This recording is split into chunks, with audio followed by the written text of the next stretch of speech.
অনুদান, ঘর বলুন আর বার্ধক্য ভাতা বলুন, টয়লেট বলুন, যাবতীয় সরকারি উন্নয়নের কাজ আধিকারিক সাহেব যিনি আছে সভাপতি সাহেব উনি বলে দিলেন যে সমস্ত জায়গায় আমরা ইনভেস্টিগেশনে যাব, ইনকোয়ারি করব। যাদের এক কিস্তি টাকা আগে ঢুকেছে, যাদের ঢুকেনি তাদের ঢুকবে, এবং যাদের ঘর হয়নি তাদের ঘর আমরা দেবো। আমাদের অফিসাররা যাবে, তাদেরকে কেউ বাধা বিঘ্ন দেবেন না, তারা ইনকোয়ারি করবে। আপনারা শুধু বলে দেবেন এর ঘর হয়নি, যেটা ন্যায্য যার হক সে পাবে। কেউ এখানে কোনো রকমের ডিসাইড হবে না। এখানে বিজেপিরা বললেও তাদের মতন করে করবে না, আমরা বললেও আমাদের মতন করে করবে না। সরকারি সার্কুলার যে মতন আছে ওরা সেই মতন কাজটা করবে, বোঝা গেছে? কোনো জায়গায় বাদ যাবে না, সমস্ত বুথে বুথে ওরা যাবে।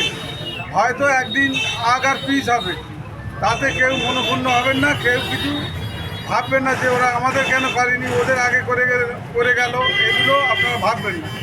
বোঝা গেছে কি?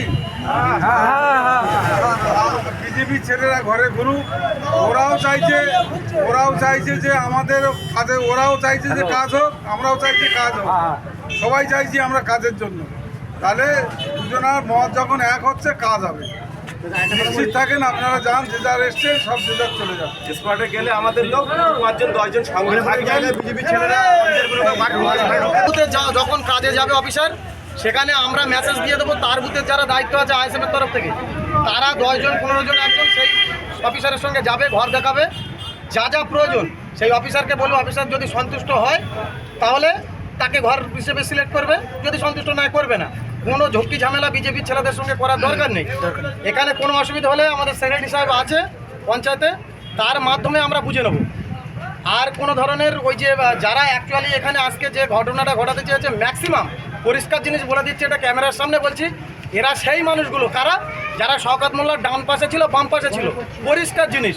সেই তৃণমূলের লোকগুলো এখন বিজেপির রং ধারণ করে ম্যাক্সিমাম এসে আজকের তারা সেই একই ধরনের ক্ষমতা কায়েম করছে। পরিষ্কার জিনিস বলে দিয়েছি, এখানে পঞ্চায়েতের যে প্রধান সে তো এখানে নেই, আমরাও জিতেনি, তারাও জেতেনি, উভয় পক্ষ আমরা সবাই মিলে কালকের ছিলাম, বলেছিল, মেনেও নিয়েছিলাম। আজকের অন্য একটা কথা বলেছিল বলে ওই জন্য এখানে সকলকে ডাকা, তাহলে সেটা সবাই মেনে নিয়েছে। সেক্রেটারি সাহেব যেটা বলে দিয়েছে সেই অনুযায়ী কাজ হবে, তোমরা কেউ বিভ্রান্ত হবে না। সকলার বুথে যাবে, যেদিন যাবে আমাদের তরফ থেকে মেসেজ যাবে, সেখানে তোমরা সবসময় চেষ্টা করবে 20 জন অন্তত সেই সঙ্গে থাকে।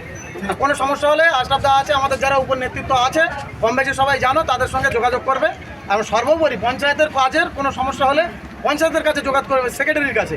আর যাদের ঘর প্রাপ্যদার পাওনাদার, তারা ঘরের যে পিএমের যে ঘর, সেই ঘরের প্রধানমন্ত্রী আবাস যোজনার যে ঘরের কাগজ সেক্রেটারির কাছে, ভোটার কার্ড, আধার কার্ড, ব্যাংকের পাসবই এবং ওই খাদ্য সুরক্ষা কার্ড অর্থাৎ রেশন কার্ডটা দিয়ে, আর অ্যাপ্লিকেশন ফর্ম জমা করে কোন বুথ থেকে এসছে, মানে কোন জায়গা থেকে, তার উপরে সেটা লিখে দিয়ে সেটা সেক্রেটারির টেবিলে জমা করবে।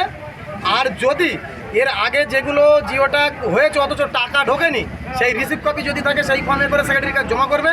যাদের দ্বিতীয় কিস্তির টাকা ঢুকবে কিন্তু এখনও পর্যন্ত জিওটা হয়নি, চিন্তার কোনো কারণ নেই, তাদের জিওটা একটা হবে।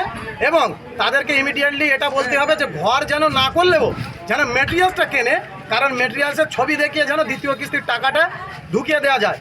কিন্তু ওই ফিল্ডে গিয়ে এটা না যেন হয় যে আমি কিচ্ছু কিনতে পারিনি, আমি টাকা খেয়ে ফেলেছি, তখন যেন এই গন্ডগোলটা না হয়। এমন অফিসার না যেন যদি না তোলে ছবি, তার সঙ্গে না যেন কোনো রকম গন্ডগোল হয়। ঠিক আছে, যেটা হবে আশরাফ দা আছে, কোনো সমস্যা হলে সেখানে বলবে। আমাদের হাইবুল্লাহ থেকে শুরু করে, বাবুসোনা থেকে শুরু করে যারা আছে, আনোয়ার থেকে আমরা যারা আছি, সকলের কাছে যোগাযোগ করবে এবং সর্বোপরি সেক্রেটারির কাছে যোগাযোগ করবে। ঠিক আছে, আজকের এই